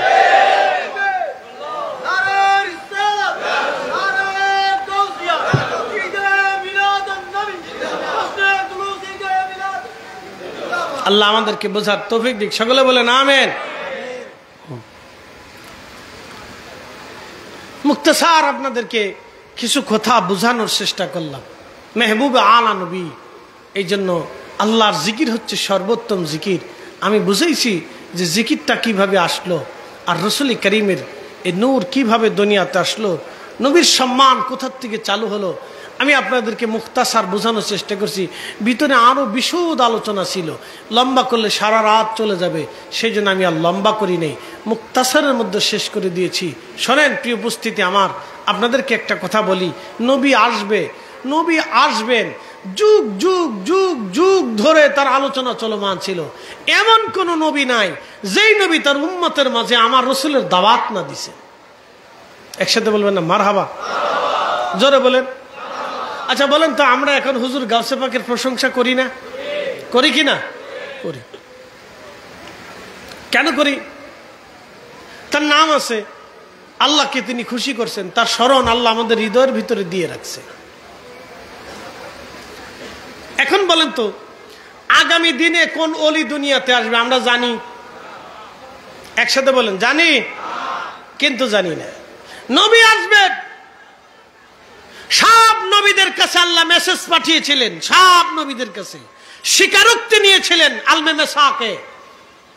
সুম্মা জাআকুম রাসূল, আদম, শীষ, ঈসা, মূসা, নূহ, ইব্রাহিম, ইসমাইল, ইসহাক, আইয়ুব, ইয়াকুব, ইউসুফ আলাইহিমুস সালাম। শোনো, তোমরা নবুয়ত পাবে, রাসালাত পাবে, কিতাব পাবে, হিকমত পাবে। সুম্মা জাআকুম রাসূল, তোমাদের মাঝে আমার রাসূল যাবে, মুসাদ্দিকুল লিমা মাআকুম, তিনি কোরআন নিয়ে যাবে, হক নিয়ে যাবে, সত্য নিয়ে যাবে, হালাল নিয়ে যাবে, বিধান নিয়ে যাবে। আর তোমরা কি করবে? লা তুমিনুন্না বিহি, এ নবীর উপর ঈমান আনবে। যদি আনো তাহলে নবুয়ত পাবে, রাসালাত পাবে, কিতাব পাবে, সম্মান পাবে, নবুয়তের দৌলত পাবে, নতুবা পাবে না। শর্ত রাজি? তখন সেই দিন বলল, বালা আকরারনা, আমরা এটা মেনে নিলাম, গ্রহণ করলাম। একসাথে বলবেন আল্লাহু আকবার। এমন কোন নবীর জামানা যায় নাই যেই নবীর জামানাতে আমার রাসূলের শান না গিয়েছিল। ঈসা রুহুল্লাহ মাহফিলে ওয়াজ করতেন, মূসা কালিমুল্লাহ ওয়াজ করতেন, ইব্রাহিম খলিল্লাহ ওয়াজ করতেন, ইসমাইল জবহাল্লাহ ওয়াজ করতেন, ইউসুফ আলাইহিস সালাম ওয়াজ করতেন, ইউনূস আলাইহিস সালাম ওয়াজ করতেন, হযরত সুলাইমান আলাইহিস সালাম ওয়াজ করতেন, হযরত আইয়ুব, হযরত ইয়াকুব, হযরত দাউদ আলাইহিমুস সালাম, নূহ আলাইহিস সালাম তাদের উম্মতের মাঝে ওয়াজ করতেন। শোনা, আখিরি নবী আসবে, শেষ নবী আসবে, এই এই এই এই তার মর্যাদা হবে। এমন কোন নবী নাই যেই নবী আমার রাসূলের প্রশংসা না করেছেন। অতএব আমরা সুন্নিরা যতদিন বেঁচে থাকবো ততদিন নবীর মিলাদুন নবীর মাহফিল দিয়া ওই নবীর আলোচনা সম্মান আমরা শুনতেই থাকবো। হাত উঁচু করে বলেন ঠিক না বেঠে?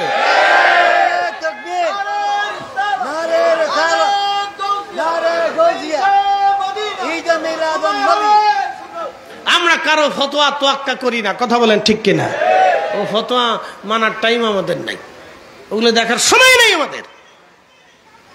আচ্ছা বলেন তো, বিরাট বড় মুফতি, কত বড় মুফতি হলে রাসূল কারীমের জুতার সমান হবে? বলেন, বলেন আপনি। মুফতি কত লক্ষ আর কোটি বিলিয়ন ট্রিলিয়ন এক জায়গা করলে আমার রাসূলের কারীম সাল্লাল্লাহু আলাইহি সাল্লামের জুতা মুবারকের সমান হবে? বলেন, বলেন। শুধু জুতা মুবারক না, জুতা মুবারকের সাথে যে ধুলি লেগেছিল, ওই ধুলিকে যদি হাজার বিলিয়ন ট্রিলিয়ন কোটি খণ্ড করি, ওই খণ্ডের কতটুকুন খণ্ডের সমান হবে? হাজার হাজার কোটি কোটি মুফতিকে যদি এক পাল্লায় দেন, তো আল্লাহর মেহবুব নবী এক পাশে থাকবে, তামাম দুনিয়া অন্য পাশে থাকবে। আমরা রাসূল কারীমকেই মেনে নিব, কথা বলেন ঠিক না বেটি? ফতোয়া দিলেই মেনে নিব নাকি? উপস্থিতি, এগুলো হচ্ছে ঈমানের একটা বিষয়, মুহাব্বতের বিষয়। মুহাব্বত যদি আপনার না থাকে জোর করে করানো যাবে না। আমার দিকে তাকান তো, অ্যাটেনশন, ভালো করে শোনেন। হযরত আবু বকর সিদ্দিক ঘরের দরজার সাথে দাঁড়িয়ে আছেন কার জন্য? আল্লাহর জন্য না রাসূলের জন্য? হ্যাঁ, বুঝে যাবেন এটা। হযরত ওয়াস আল কারনী দাঁত ভেঙেছিলেন কি আল্লাহর জন্য না নবীর জন্য?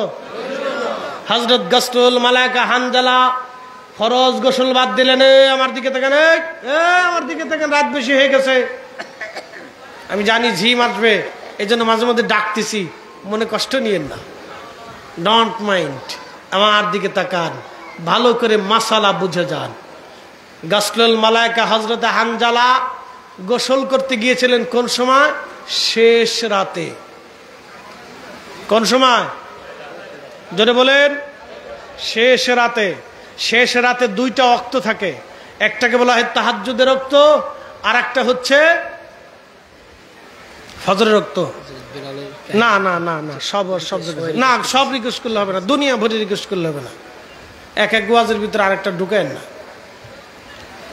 খুব মনোযোগ দেন। হযরত আবু বকর, হযরত গসরুল মালায়েকা হানজালা রাদিয়াল্লাহু তাআলা আনহু, তিনি ফজরের ওয়াক্তে গোসল বাদ দিয়ে উহুদে চলে গেলেন। আমার দিকে তাকাবেন, উনি গোসল করেন নাই। গোসল না করলে উনি কি পাক না না পাক? জোরে বলেন। ফরজ গোসল ছিল, পাক না না পাক? তো ফজর পড়লেন কোন সময় বলেন? উনি তো উহুদে যা শহীদ হয়েছেন, তো ফজর পড়লেন কখন? তাহলে ফজর না পড়ার কারণে আল্লাহ শাস্তি কেন দিল না? উনি তো ফরজ সুযোগ, আল্লাহর হুকুম কাজা করছেন। বলেন।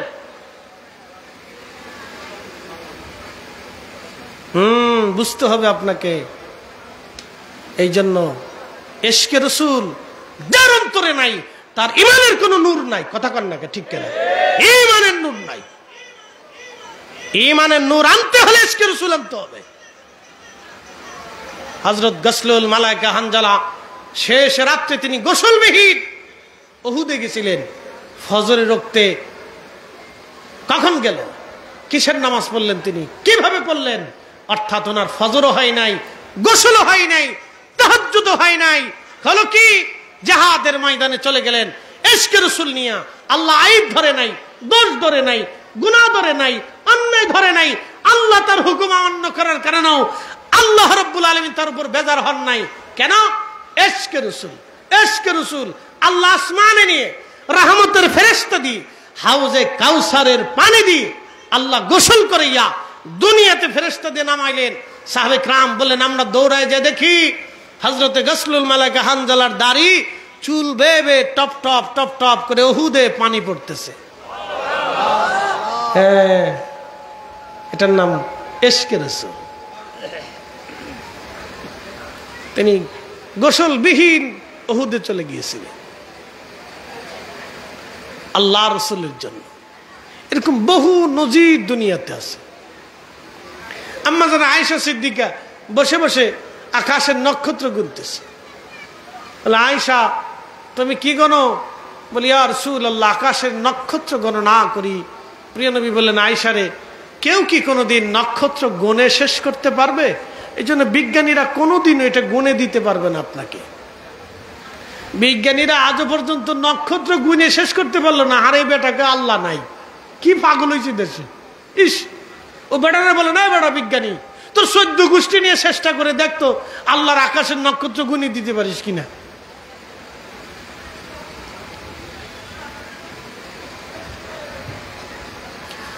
শুনিয়া যান, হাজরাতে আম্মা জান আয়েশাকে নবী বলেন, আয়েশা, দুনিয়ার কেউ কি আকাশের নক্ষত্র গনে গনে শেষ করে দিতে পারবে রে আয়েশা? আয়েশা রে, তুমি কি জানো? আম্মা জান আয়েশা বলেন, হুজুর, তাহলে আকাশের নক্ষত্র তুল্য নেকি কি কারো আমল নামায় আছে? নবীজি বলেন, হ্যাঁ আয়েশা আছে। বলে, হুজুর তিনি কে? বলে, তিনি হযরত ওমর, যারা আমল নামায় আকাশের নক্ষত্র তুল্য নেক আল্লাহ দিয়ে রাখছে। আম্মা জান আয়েশার মনটা একটু বেজার হয়ে গেল, কারণ তিনার আব্বা জান ছিলেন হিজরতের সাথী, কঠিন বিপদের সাথী, বাবার নামটা বলে নাই।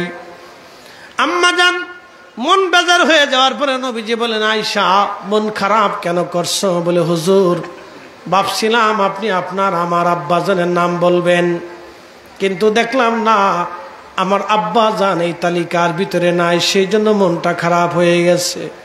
বলে, আয়েশা রে, মন খারাপ করো না, শোনো, তোমার আব্বা জানের এক রজনীর নেক, এক রজনীর আমল, এক রাতের বুজুর্গি, এক রাতের নেক আমার উম্মতের তামাম জিন্দিগির নেক এক পাল্লায় দিল, আমার আবু বকরের এক রাতের নেকের ওজনের সমান হবে না।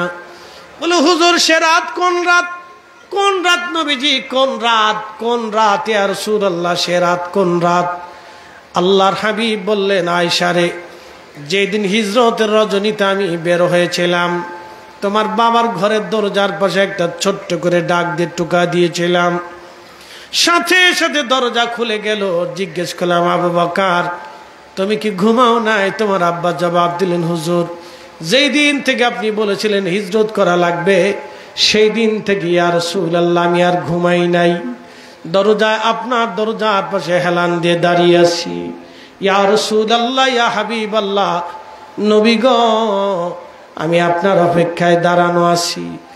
আয়েশা, এই রাতের আমল বুজুর্গি এত বিরাট হয়েছিল রে আয়েশা, আমার উম্মতের তামাম দুনিয়ার নেক যদি এক পাল্লায় দেওয়া হয়, আমার আবু বকর আমার জন্য দাঁড়িয়েছিলেন রাতের পর রাত, এই রাতের নেক যদি আর এক পাল্লায় দেওয়া যায়, আমার আল্লাহ এতটাই খুশি হয়েছেন, এত পরিমাণে নেক দিয়েছেন যে আমার আবু বকরের নেকের ওজনের সমানও হবে না।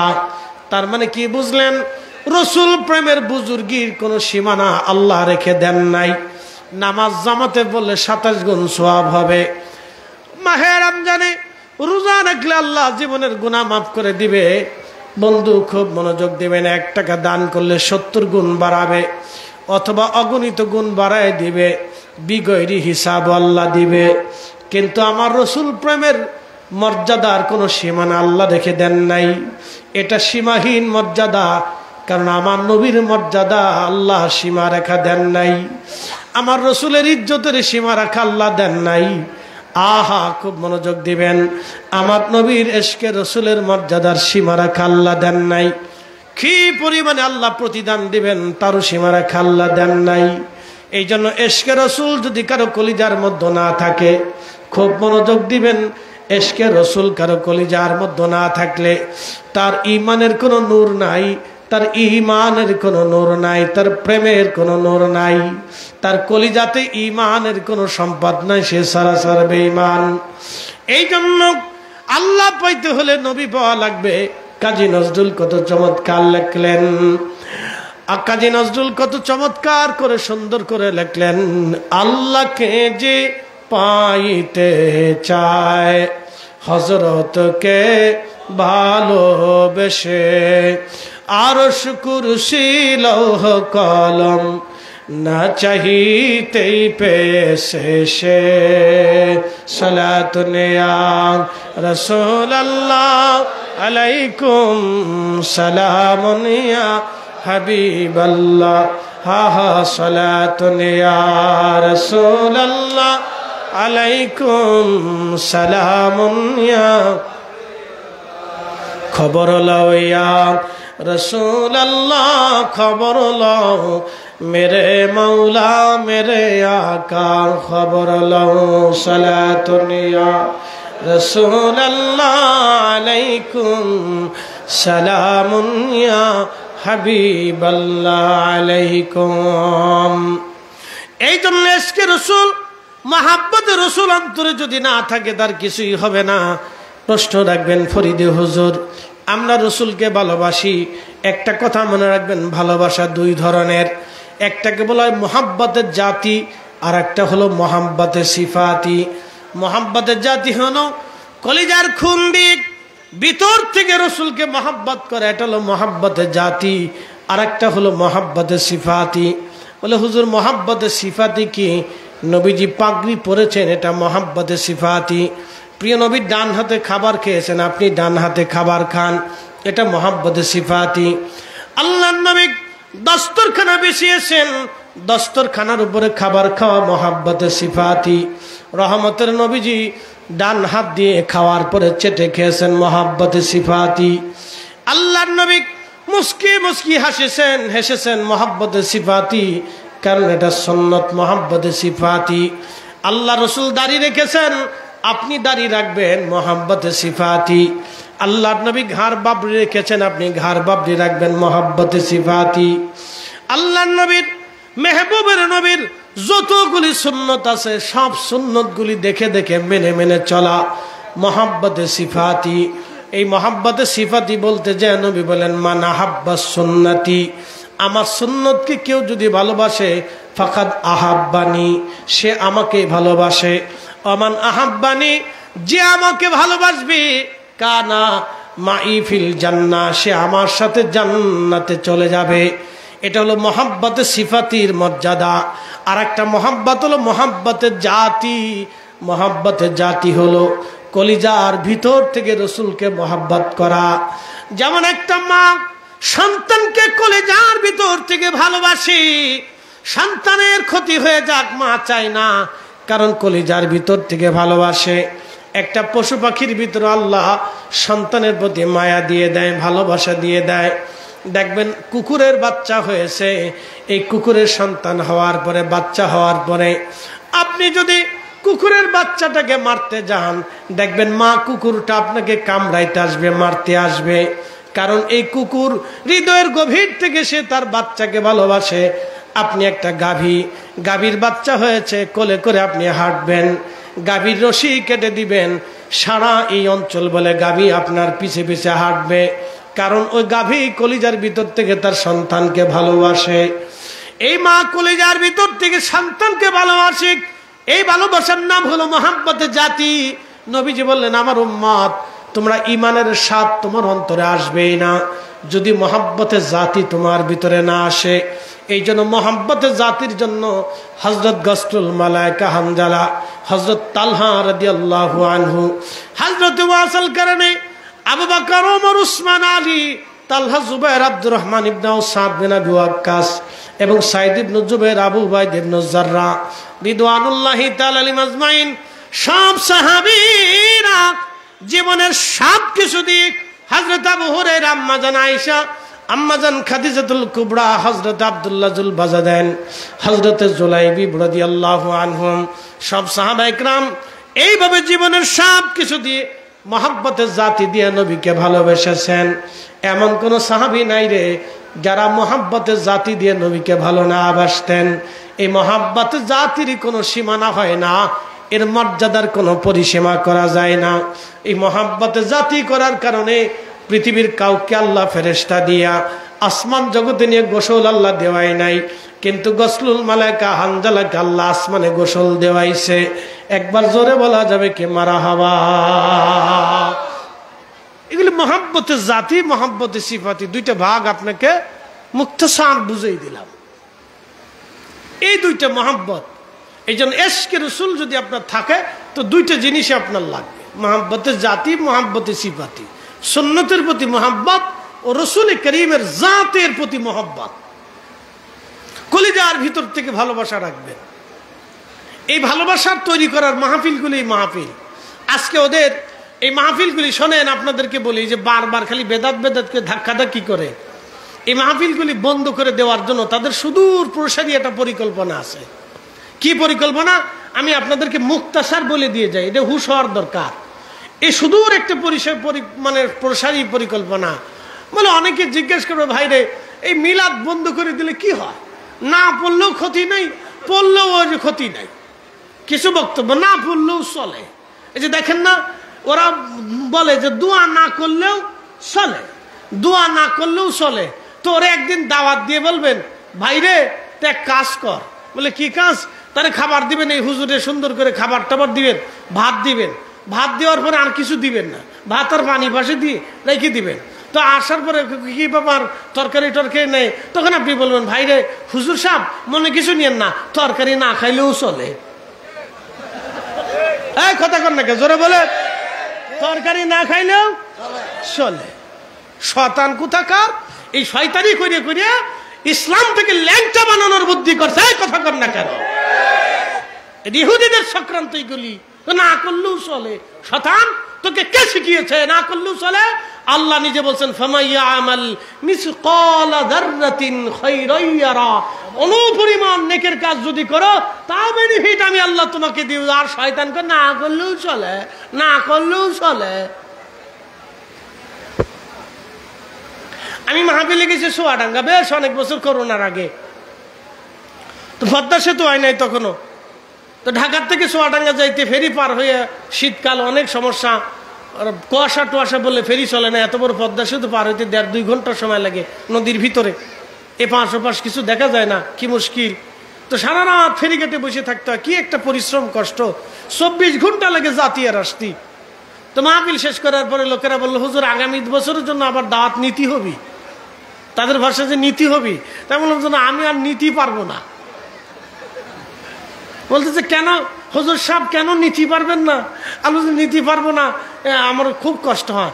না হুজুর সাহেব, গত বছরে এক হুজুর এনেছিলাম ঢাকার থেকে, দামাত করে ভাড়া করে, এরকম ভাড়া করে এনেছিলাম, হুজুর ভাড়া করে এনেছিলাম। তো হুজুর খালি কয় বেদাত বেদাত, শেষ পর্যন্ত দোয়া করবে। হুজুর সাহেব দোয়াও করে না, কি কষ্ট করে মাহফিলটা করেছি, ও দোয়াও করলো না। আমাদের বাপ মা কবরও চলে গেছে, তাদের জন্য একটু দোয়াও করলো না। তো হুজুর আপনাকে আগামী বছর আসতে। আমি বললাম যে হুজুরের দোয়া বেদাত বলেছে, আগামী বছর ওই হুজুর সাহেবকে ভালো করে দাওয়াত করে নিয়ে আসবেন, এনে সুন্দর করে 3 দিন ভালো করে তফসির করাবেন। তফসির করার শেষে লাস্টের দিনে সুন্দর করে এক কাপ গরম কাপ চা খাওয়াইয়ে, একবারে ফল ফ্রুট খাওয়াইয়া সুন্দর করে গাড়িতে উঠাইয়া আসসালামু আলাইকুম বলে বড় করে একটা সালাম দিবেন, কিন্তু হাদিয়া দিবেন না। হাদিয়া না দিয়ে আপনারা গাড়িতে উঠাই দিয়ে সালাম দিয়ে চলে আসবেন। তো তখন বলবে কি ব্যাপার, কমিটিকেও বিধি আদায় দেয় না? আমি ঢাকা থেকে আসছি, 3 দিন পরিশ্রম করছি, আমার তো কিছু পথ খরচ টচখরচ দেবে, কিছু তো সম্মানই দেবে। তখন আপনারা যে বলবেন, দেখেন হুজুর সাহেব মনে কিছু নিয়েন না, দোয়া করা যেহেতু বেদাত, রসুলের জামানায় এই সিস্টেমে কোনো দোয়া টোয়া ছিল না। তো আল্লাহর নবী ওয়াজ করে হাদিয়া নেয় নাই, সাহাবীরা ওয়াজ করে হাদিয়া নেয় নাই, হাদিয়া দেয় নাই, এমন জঘন্য বেদাত আমরাও করব না, আপনাকে হাদিয়া দেবও না, নেবও না। দেখবেন হুজুর তারের মতো সোজা হয়ে গেছে, জিন্দিগি তার বেদাত বেদাত করে শীতকার পারবে না। শয়তান কোথাকার, দিন ধ্বংস করার বুদ্ধি চলতেছে। কথা বলেন ঠিক না বেটে? মিলাদ চলবে না? জোরে বলেন মিলাদ চলবে?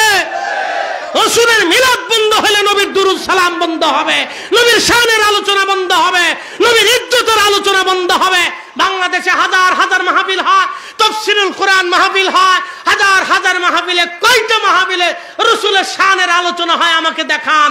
শুধুমাত্র মিলাদুন নবীর মাহফিল হইলেই আর সুন্নি আলেমরা এই মাহফিলগুলিতে নবীর শানের আলোচনা বাড়ায়। কথা বলেন ঠিক না বেটি?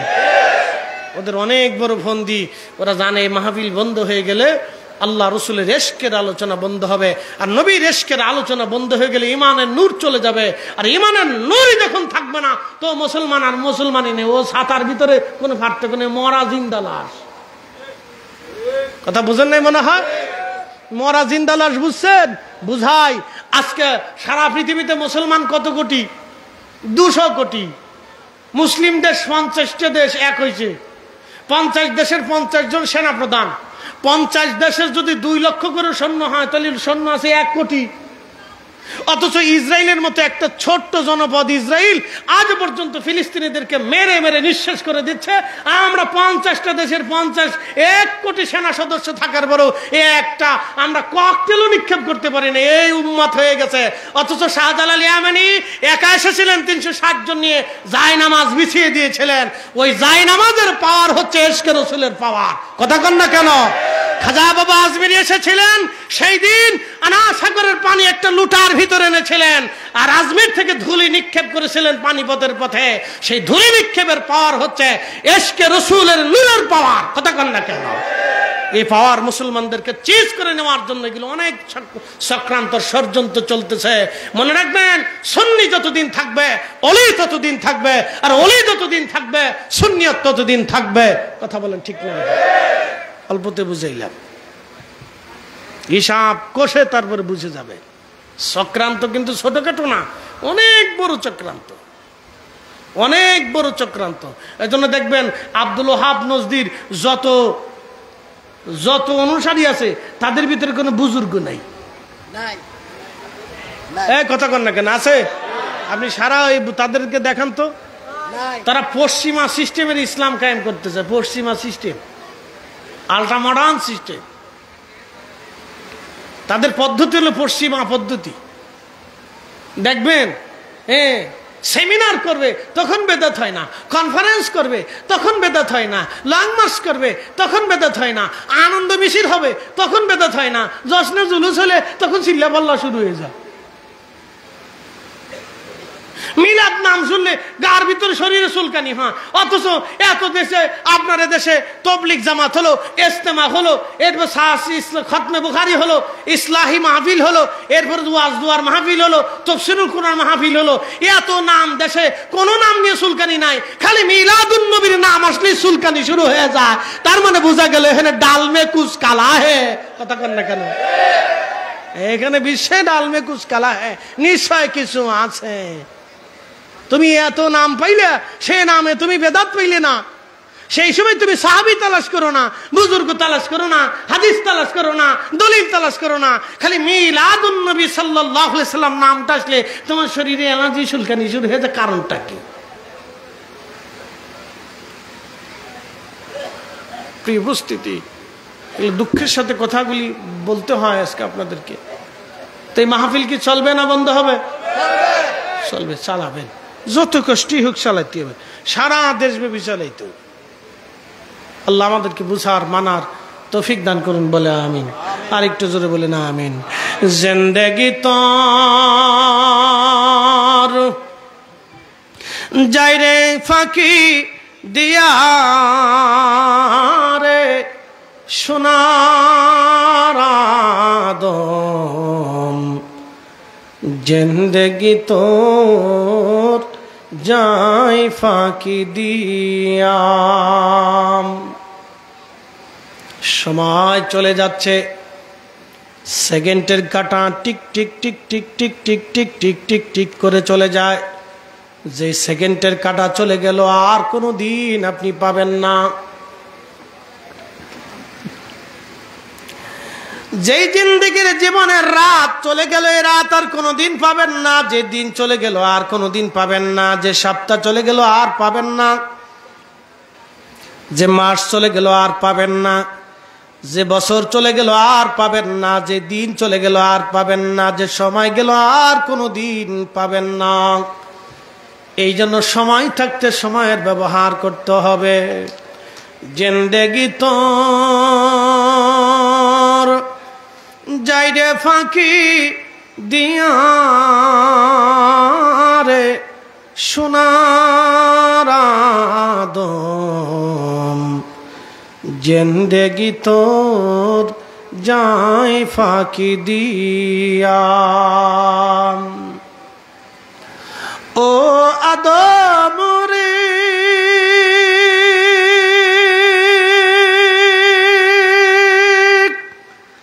পাগ ধরিয়া গেছে দাড়ি, দন্ত বাসে গোটা চারি,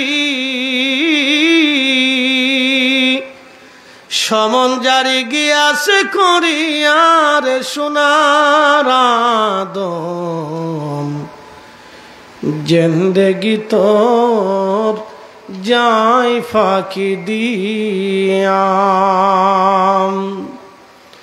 জিন্দেগি তোর যাই রে ফাঁকি দিয়া রে সোনার আদম, জিন্দেগি তোর যাই ফাঁকি দিয়া। ও আদম রে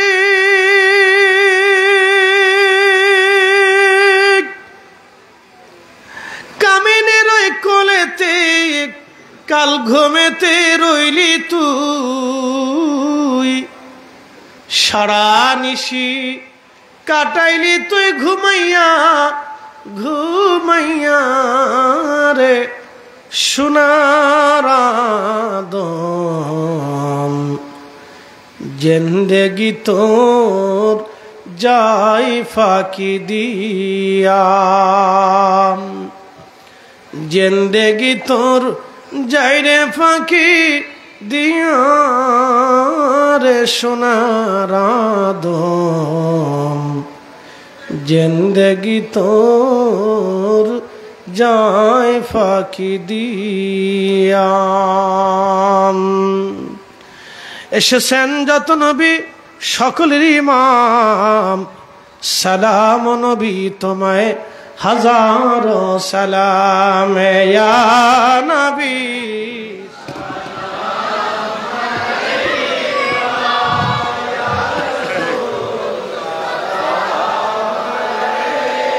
या हबीब सलाम अलैका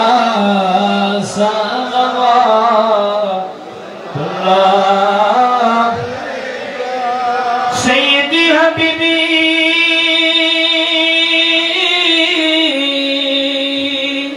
या रसूल अल्लाह या रहमतल लिल आलमीन आज़मे শুনি আপনার নাম কালিমায় পড়ি আপনার নাম নামাজে দুরূদ ও সালাম আপনি যে নূরে মুজাসসাম ইয়া নবী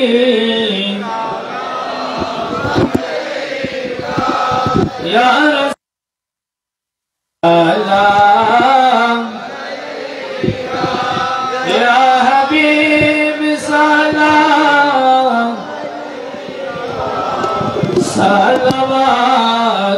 सलवातुल्लाह सय्यदी या रसूल अल्लाह या रहमतल लिल आलमीन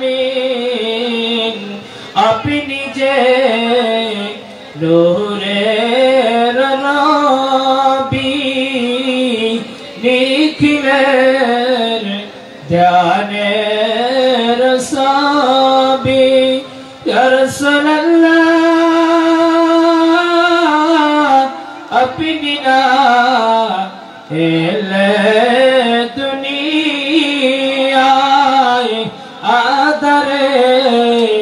डूबी तशाबी या नबी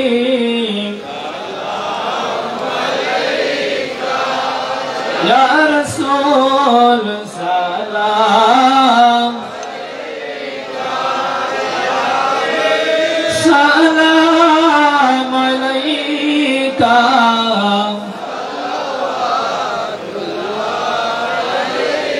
सदक़े या इमाम आज़म सदक़े या गौसल आज़म सदक़े खासा अजमेरी सदक़े गौसे बंदारी या नबी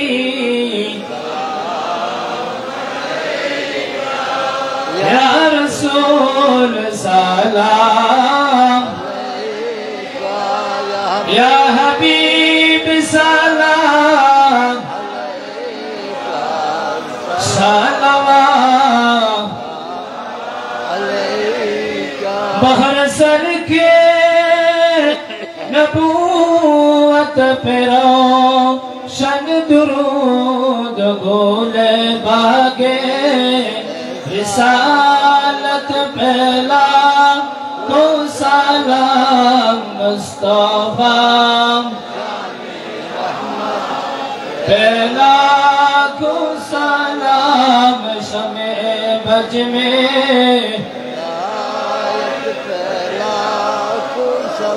खज़ाए खज़गान खज़ा गरीबे नवाज खज़ाए खज़ा रदा गौस बंदरी मुश्किल कुशा हाज़त रहा अकसिया बंदरी सैयदी मुर्शिदी अकतयब सबरो ताहिर शाह बीमार मुस्तफा अकशरे बंगला जिनके हर हर आदा सुन्नते मुस्तफा से पीरे सलाम मुस्तफा जाने